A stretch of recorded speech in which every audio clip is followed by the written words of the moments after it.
Hello mga par! Welcome to Hagakhak Island, rock formation o Basilisa, Dinagat Island. Ito po yung lugar kung saan dinadayo siya ng mga turista dahil maganda ang yung forma or formation ng island kasi all around bato siya. As you can see the island, lahat na nasa gilid is bato. And dito tayo maggawa ng panibagong video natin.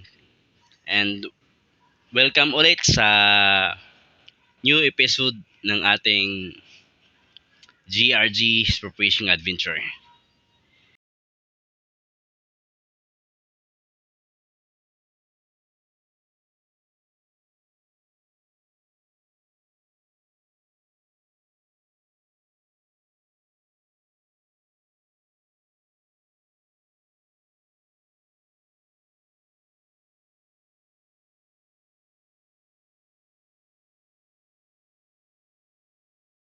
At ito na tayo. Nag-warm up muna tayo. Equalize tayo para maka-dive tayo ng medyo malalim. Pero yun nga, meron tayong sinus. Di tayo makapalalim masyado. Tingnan lang natin. Try natin kung makaya. Let's go! So yun. Unang kuha natin ay isang sea turtle o pawikan dito sa Surigao. Yan.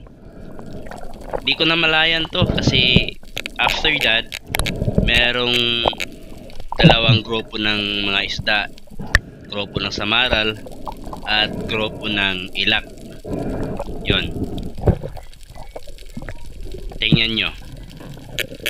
Nag-drop ako dito. Yung style ko dito is drop shot. Kaso nakauna sila. Yun, no? Mailap kasi una sila nakakita sa akin. Dahil nga naalit tayo dun sa pawikan o sa sea turtle. At ayun, iniwan tayo sa dagat. Wala tayong natera sa resurface tayo. Ganda ng tanawin, no? At dito, sayang, second drop natin. Ambos tayo dito. Pagbaba ko dito, antay tayo ng kaunti, fish call, at relax.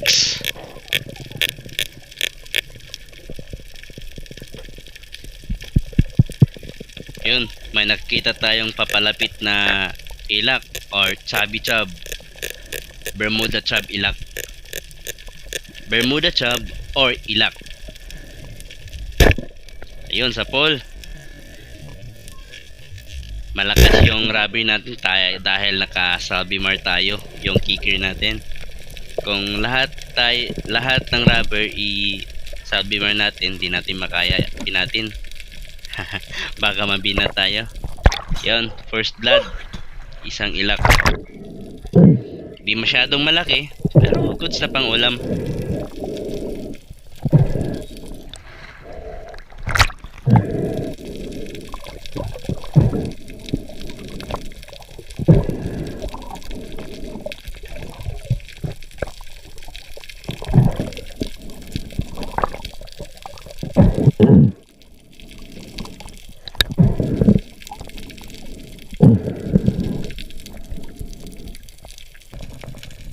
At dito, pangatlong dive natin. Trap na naman tayo dito. Nagbabaka sakali, baka meron tayong madali. 4:30 nga pala ng hapon itong oras na to. Kaya medyo madilim na siya. Tingin-tingin tayo, baka merong mamaw. Antay ang konti, relax at maging masid-masid.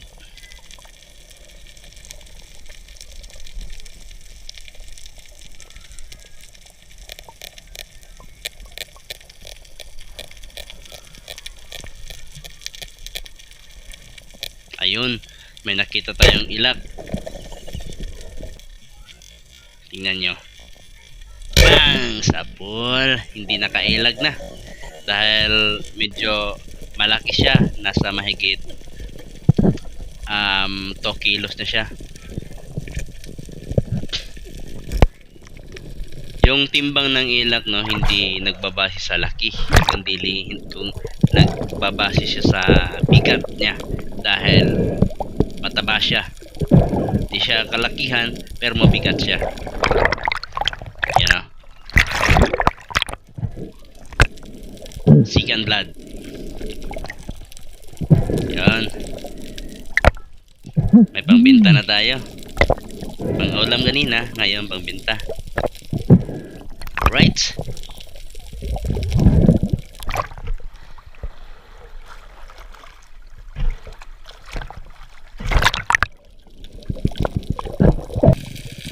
At ito, pang-apat na drop natin.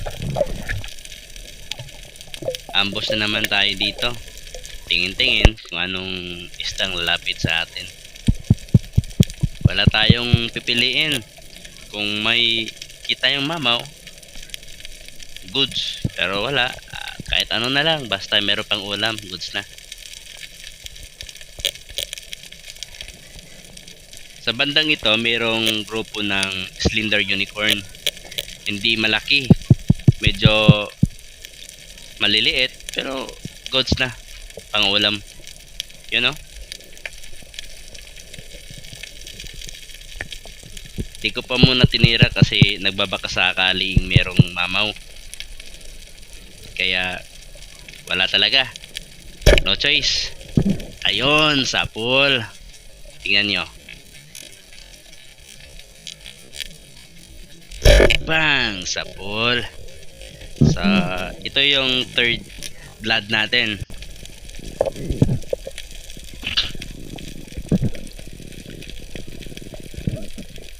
Slender unicorn kung tatawagin, at or tapasa naman kung tatawagin siya. Yan. Goods na yan, pangulam. Masarap sa ihaw dito.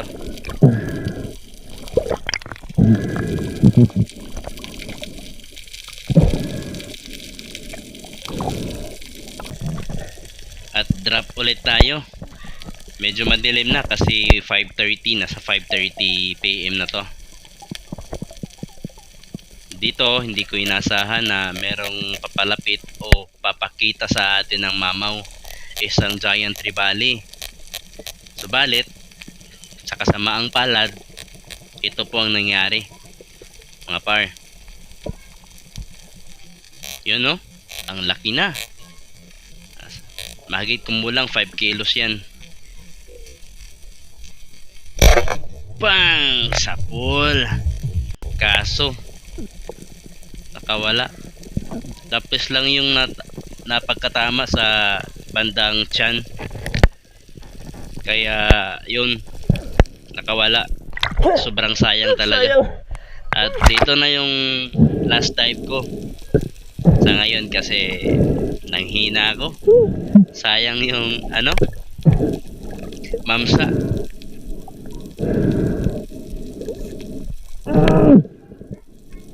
Gigil na gigil ako.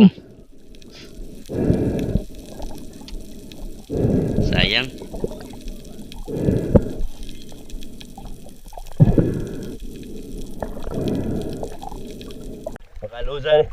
Makalusan, makabuhi. Ayang. Langog. Lawi yan, masiko ito, buktot. Tasog labi ba? Luza. Ayang. Dagko na. Yun yung tropa, kumakain, naghahanda para sa night spear fishing. Wasyat, mga wawak! Yan lang. Thank you for watching.